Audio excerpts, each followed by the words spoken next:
It is my great pleasure to introduce you to another member of the Parent Child Plus team.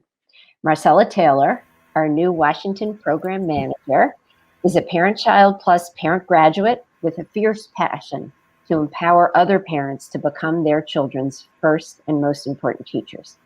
Tonight, we honor her story and her journey, and it is my great pleasure to get to talk with her. So, Marcella, you know that one of my favorite things about your story is the fact that you and your daughter were Parent Child Plus participants 16 plus years ago. Can you tell us a little bit about how you got involved with the program and how it impacted you? Okay. So one of our neighbors works for Atlantic Street Center, who was the agency offering the it was Parent Child Home program then, but was offering the program.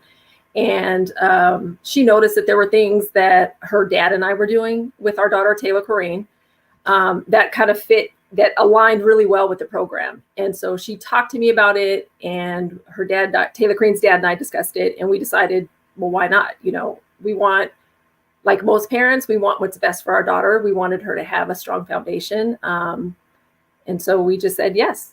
And of course, there was the, extra incentive of the books and toys that she was going to get. So at what point during the program did you start to notice changes in Taylor Corrine? And what was it about your work with the early learning specialist that you think made those things happen? Okay. First of all, our early learning specialist was really friendly. She looked like us, so we had a shared culture and shared lived experiences that just were important for us as a family, because we wanted, if you're going to welcome somebody into your home, you want that person to understand who you are. She was great. She modeled for us. There was no direct teaching. So we were confident in the fact that we were not going to be told that we were bad parents. She was very gracious, and Taylor Corrine was just excited for the days of the week that she would come. And so eventually, so at that time, Taylor Corrine is 2, so Dora was a big thing for her. And eventually, Taylor Corrine started turning the TV off more and bringing books for me to read. In particular, she had her favorite book was Please Baby Please by Spike Lee and his wife, Tanya Lewis Lee. But I noticed that eventually she didn't even want to watch TV. She wanted to sit with us and read, or she wanted to, to play with her toys. And our early learning specialist reinforced that we were her parents. I'm her parent. She's learning from us all the time. And she taught us about teachable moments, little moments that we could really use to kind of sneak in little things to help Taylor Corrine learn. And now's your chance to brag. That was 16 years ago. And what is Taylor Corrine doing now? Oh, my favorite subject. I'm so proud of her. So she's getting ready to go into her second year at the University of Southern California at USC. First year was from her bedroom. So she's excited to actually be on campus. She plans to major in African American studies with a minor in philosophy, politics, and law, with the ultimate goal of becoming a civil rights attorney. We can't wait to continue watching her on her journey. It's so exciting. So now tell us about your journey. After you finished participating in the program as a parent, what changes did you see in yourself, and what did that make you think about what you wanted to do next? Okay. First of all, just being part of the program instilled in me a confidence in my ability to parent my daughter. It instilled in me this ability and the realization that I'm and her father, that we are her best advocates. So we could explain to teachers how she was going to learn. So I would say that was a big part of it. I wanted to be able to stay home with our daughter, so I was able to do that until she went into kindergarten. And the agency that I work for, Atlantic Street Center, every year after we ended the program, they would say, "Are you ready to come work for us?" And I said, "No, I just want to stay home." So by the time Taylor Corrine got to kindergarten, I was ready to go back into the workforce. So Parent Child Plus opened up new doors for me. It let me experience a different career path, something that I would probably never have considered. And I just started off part-time as an early learning specialist, and then moved up to full-time, and then went to coordinator, and now I'm Parent Child Plus program manager for Washington State. Oh, that's a pretty amazing journey.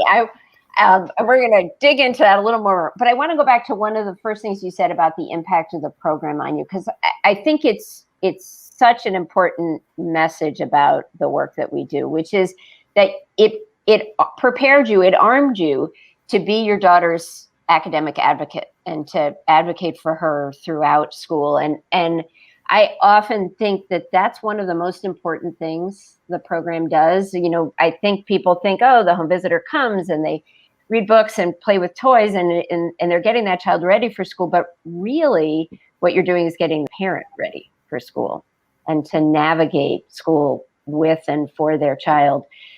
So now, as you started to support families, how did you bring that to them in your work with them? I think the most important thing was to be able to have a conversation with families who I was asking to give us their not only their information, but to allow us into their space, right? I mean, that's a vulnerable position if you think about it.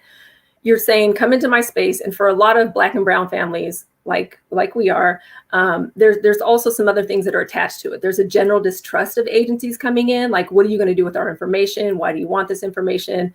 So I have firsthand knowledge, so I can tell families about my experience. We can have open, honest conversation about what they expect from the program, and also just kind of give them a lay of the land and say, if there's anything that you're ever uncomfortable with, let's talk about it. But the most important thing here is you chose us. This is not a mandated program. You chose us, and you chose us for a reason. So we're simply a tool in your toolkit. And I get to explain that from not just working in the program. I get to explain that from being a parent in the program. And talk a little bit about some of that support and resources that you're able to provide parents that really go beyond the support around helping them get their child ready for school. Okay. So when I worked at Atlantic Street Center had wraparound services. So there was a situation where we realized that there was a mom who was experiencing depression. And so we were able, just through the rapport that we had built, the relationship that we had built, to have the conversation and to say, well, if ever you want to talk to somebody, we have resources for that. So we were able to refer her to our behavioral health department. And just in general, especially during COVID, there was such a need. All the needs were heightened. And so, we were able to provide things like diapers. We were able to provide food. We were able to provide rental assistance, all these things that were vital to the parent and the family's well-being. We were able to help connect families to those resources. Thank you. That was great. And I think there's one thing that everything you just said centers around, which we usually say all the time we talk about the program. I don't think we've said it yet this hour, which is Parent Child Plus home visitors do 92 home visits with families. So that trust relationship that Marcella is talking about is critical, and it's built through that's frequent, regular contact. And to conclude on that, the past year and a half has been incredibly difficult for families, as you just referenced. Talk a little bit more about what you're seeing on the front lines and how you think that relationship that you and the early learning specialists that you were working with at Atlantic Street, how did that enable you to support families in the last year and a half? Okay. Again, I can't reiterate enough. Like you mentioned, they're just the relationship building and that trust that you're able to build with families. And so if you think about it, it really takes a lot for some people to ask for help. And so it was creating a space where families felt comfortable to ask for help. And then also recognizing that families are in this, that they're in it. So they wanted consistency. We have some families who are unstably housed. And throughout it all, despite not having, a place to lay down every night, or a stable housing situation, families were committed to the program. We had 3 families who were unstably housed who never missed a visit. I mean, that's dedication. And they talked about how they understood that their children needed routine and that they needed consistency. And they made sure as parents that happened. And that's dedication by them. It's also dedication by you and the staff that was working with them. To close, I'd love for you to sum up in one sentence or more what it is that has kept you attached to this program for 16 plus years now. I think my motivation is my daughter, Taylor Corrine. For everything I do as far as early education, I kind of run through the filter of what she had. And I know that it's possible for children to have the start that she had. And if I know nothing about home visitation programs like Parent Child Plus, it's that they have the possibility, there's the ability for them to change lives because they changed ours. Thank you, Marcella, for sharing your story. It's my honor to get to talk to you, and I am so grateful for your words and your work, as is the whole Parent Child Plus community. So looking forward to all the work we're going to do in Washington State together. Thank you so much.